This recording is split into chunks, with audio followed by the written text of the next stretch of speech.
नमस्कार मित्रांनो. दुपारची वेळ होती. रामनाथजी त्यांच्या खोलीत जुन्या खुर्चीवर बसून रामनाथजी शांतपणे खिडकीतून बाहेर पाहत होते.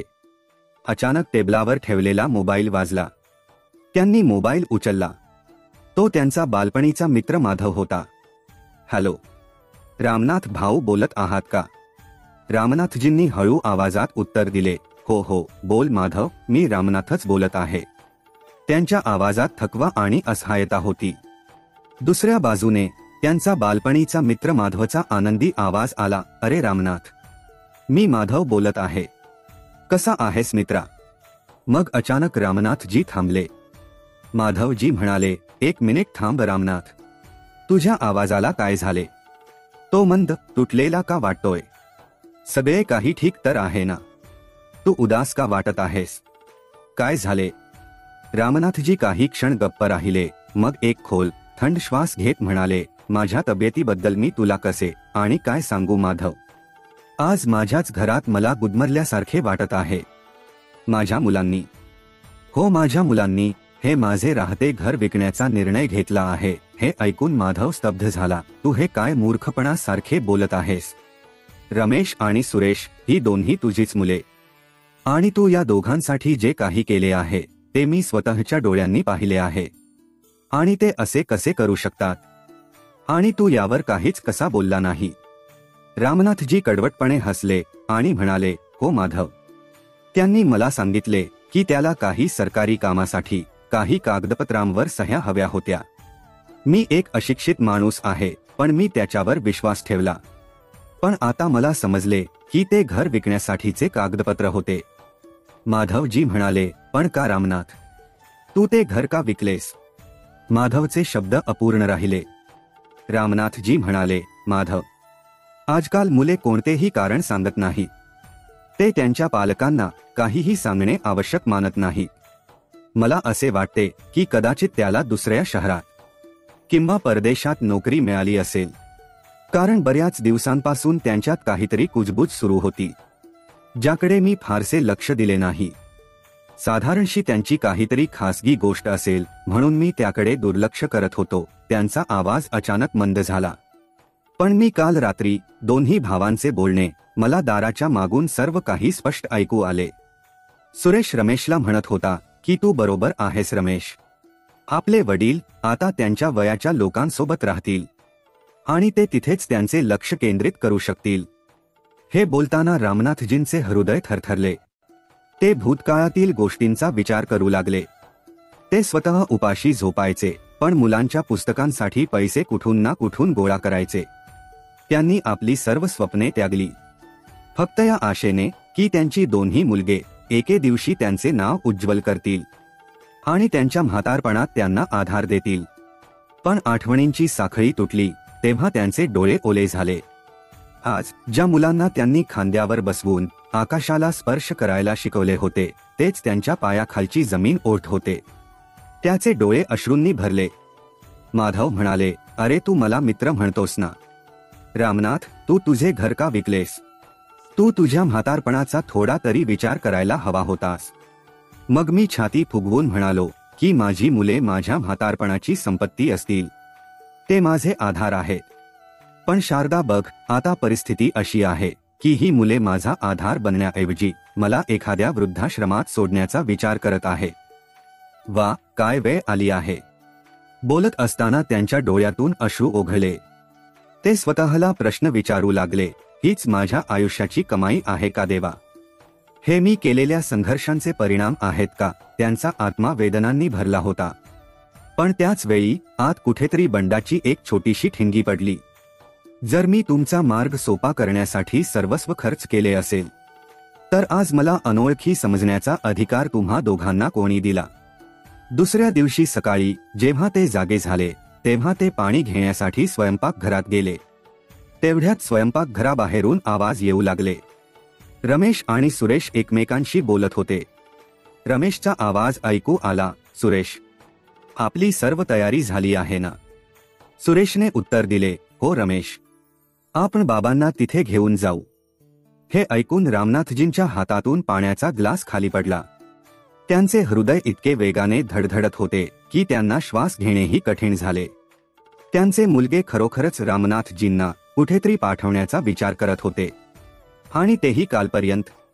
ते शांतपणे खोलीत आले आणि त्यांच्या जुन्या खुर्चीवर बसले आणि बराच वेळ समोरच्या भिंतीकडे पाहत राहिले. त्या भिंतीवर त्यांचे शारदासोबतचे फोटो होते. लग्नाचे फोटो, मुलांसोबतचे फोटो, कुटुंबाचे एकत्रित फोटो. प्रत्येक फोटो पाहून त्याचा घसा खवळत होता. शारदा, तुला दिसतेय का? तुला या मुलांवर विश्वास होता. तू म्हणायचीस की आपली मुले म्हणजे हिरे आहेत.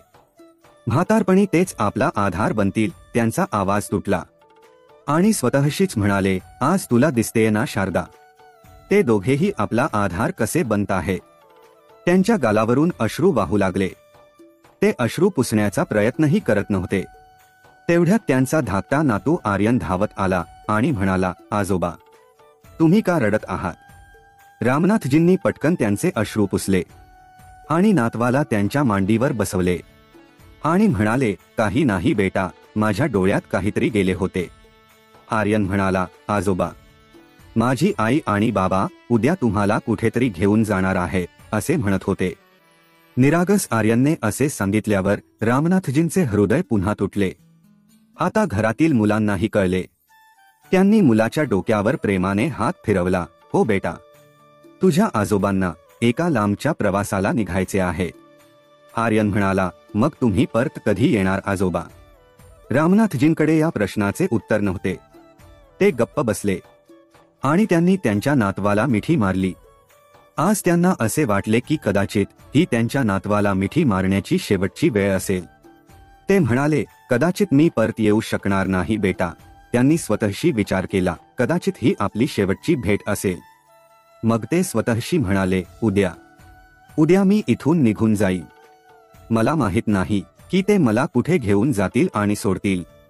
त्याचे हृदय इतके जड होत होते की त्यांना श्वास घेणेही कठीण झाले होते. आज पहिल्यांदाच त्यांना वाटले की जीवन इतके क्रूर असू शकते. रामनाथजी ज्या सकाळची भीती बाळगत होते ती सकाळ अखेर आली. आज घरात एक विचित्र जड शांतता होती. दररोजसारखा मुलांचा आवाज नव्हता, सुनेचे हास्य आणि विनोद नव्हते.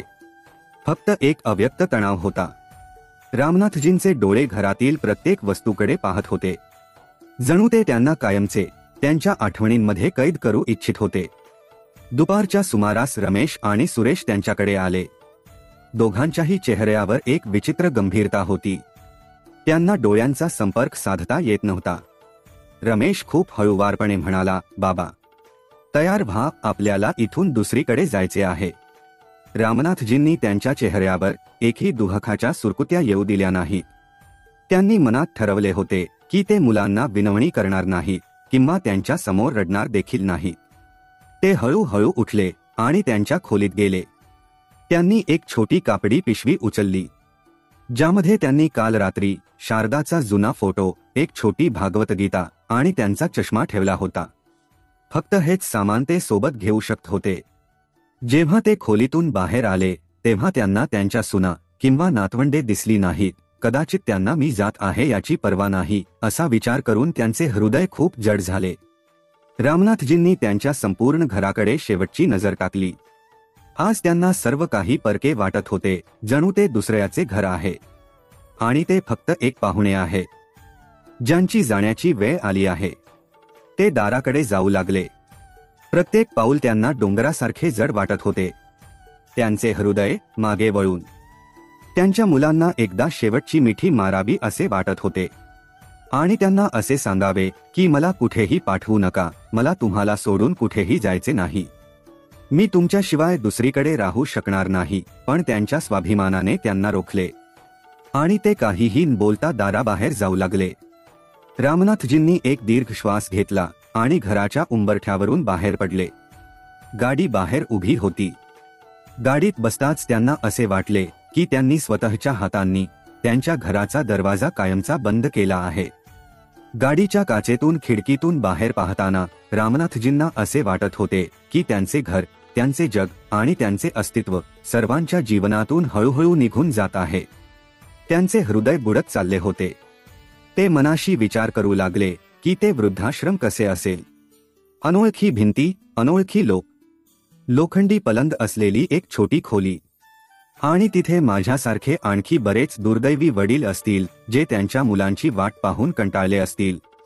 ते म्हणत होते की तिथे त्यांच्या वयाच्या लोकांना भेटून त्यांचे मनोरंजन होईल असा विचार करत त्यांच्या ओठांवर एक कटू हास्य उमटले. माझे समवयस्क माझे नातवंडे होते ज्यांच्या बालिश बोलण्याने माझे मनोरंजन व्हायचे.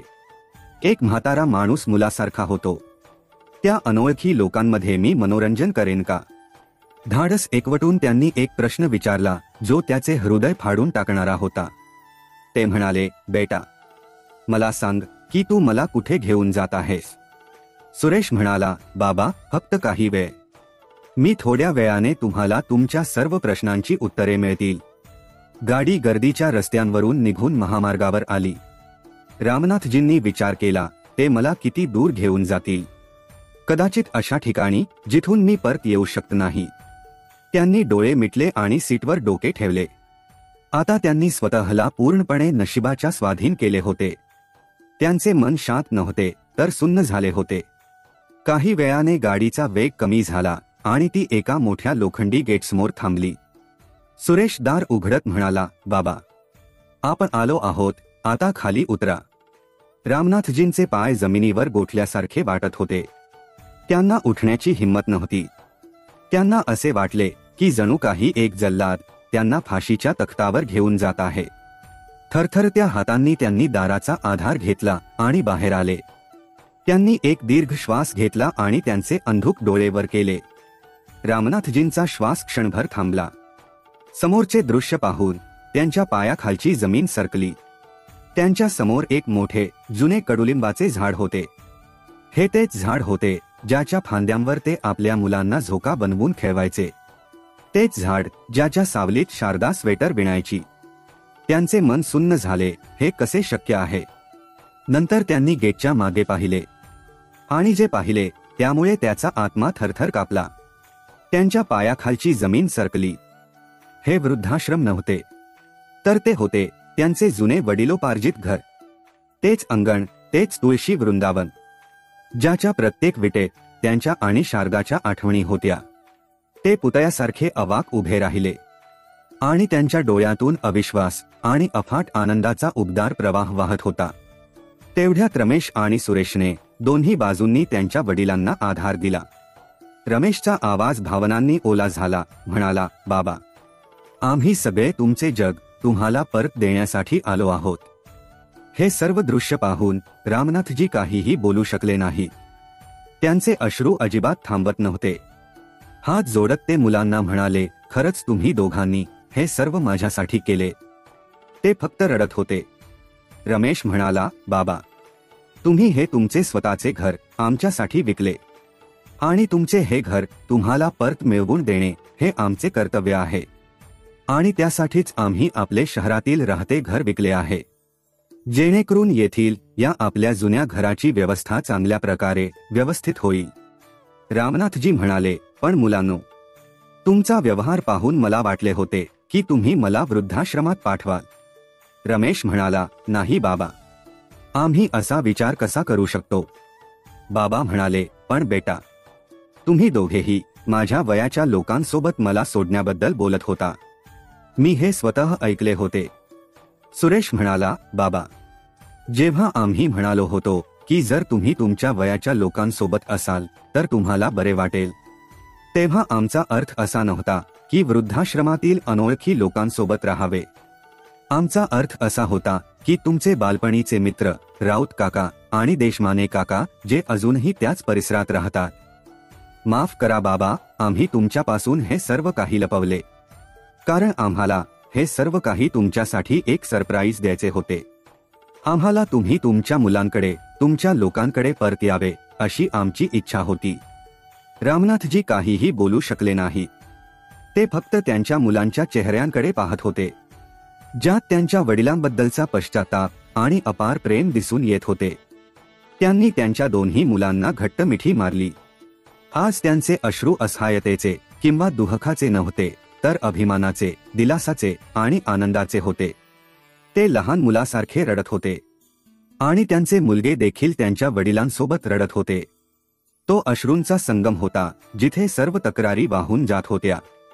तेवढ्यात घराचा मुख्य दरवाजा उघडला आणि त्यांच्या दोन्ही सुना आरतीचे ताट घेऊन उभ्या होत्या. त्यांच्या डोळ्यात आनंदाचे अश्रूही होते. त्यांच्या मागून त्यांचे नातवंडे आजोबा आले आहे असा आवाज करत धावत आले आणि त्यांना मिठी मारली. हे पाहून रामनाथजींना असे वाटले की ते अजूनही स्वप्नात आहे. घर आतून अगदी नवीन आणि आलिशान होते. रमेश म्हणाला, बाबा, आम्ही शहरातील आपले ते घर विकले आणि आमच्या सर्व बचतीचा वापर करून आम्ही हे जुने घर परत विकत घेतलेच नाही, तर त्यामागील जमीन देखील विकत घेतली, जेणेकरून आपले संपूर्ण कुटुंब, तुम्ही, आम्ही आणि तुमचे नातवंडे इथे सर्व एकत्रितपणे राहू शकाल. तर मित्रांनो, अशी ही अतिशय वेगळी कथा आपल्याला आवडली असेल तर लाईक आणि सबस्क्राईब चॅनेल नक्की करा. श्री स्वामी समर्थ.